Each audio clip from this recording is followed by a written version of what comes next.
اعوذ باللہ من الشیطان الرجیم، بسم اللہ الرحمن الرحیم۔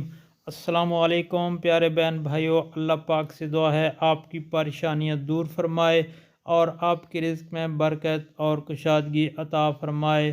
دوستو، مردوں کا عالمی دن کے حوالے سے یہ شیئر کر رہا ہوں۔ مردوں کے عالمی دن پر ہمیں اعتراف ہے کہ ہمیں آنکھ کھولنے سے لے کر آج تک خوش قسمتی مردوں کا صرف بہترین روپ ملا۔ والد، بھائی، شوہر، بیٹے، سب نے ہمیں محبت، عزت، اعتبار اور مان دیا۔ سماجی طور پر ہم بہت کم مردوں کو جان پائے، مگر ان سب نے ہمیں بہت عزت و احترام دیا اور ہم جن سے زیادہ معاون ثابت ہوئے۔ ان تمام مردوں کا شکریہ اور اس عالمی دن پر دلی مبارکباد۔ ہم آج اس دور میں زندہ ہیں، وہاں ہمیں تسلیم کرنا ہوگا کہ مرد اور عورت کے مسائل اور حیثیتوں میں زیادہ فرق نہیں رہا ہے۔ آج کا دور مرد یا عورت کے بجائے دونوں کے دور کا آغاز بن سکتا ہے، جو صحیح معنوں میں ایک صحت مند معاشرہ ہوگا۔ بے شک یہ جدید ٹیکنالوجی کا دور ہے اور اس دور میں اپنی صلاحیتوں، محبتوں اور خباثتوں کو دکھانے کے یکساں مواقع دونوں کو حاصل ہیں۔ اس لیے اب کوئی کسی سے کم نہیں ہے۔ عورت کو بھی خود ترسی کی کیفیت سے نکلنا چاہیے۔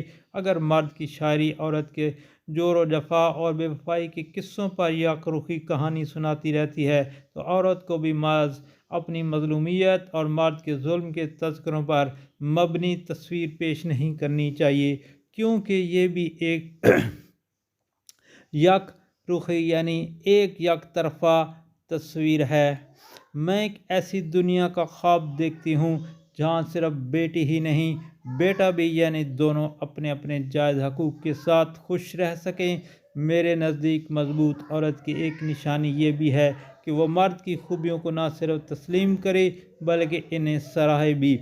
سچ پوچھئے تو مجھے ایسا محسوس ہوتا ہے کہ سماج کے دونوں فریقوں نے غالباً صنف مخالف کا مطلب غالباً مخالفت سمجھ لیا ہے، جن کا مقصد ایک دوسرے کے خلاف مقابلے پر کھڑا ہو جانا ہے۔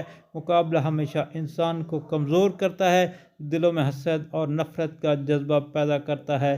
احساس برتری اور احساس کمتری جیسی بیماریاں بھی اس مقابلے کا شاخسانہ ہیں۔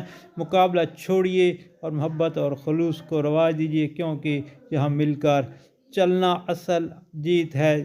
جو محبت کرنا، خلوص دینا جانتا ہے، وہی حقیقی معنوں میں بڑا ہے، خواہ وہ مرد ہو یا عورت۔ دوستو، سبق حاصل کیجیے، غور سے تحریر کو پڑھیے۔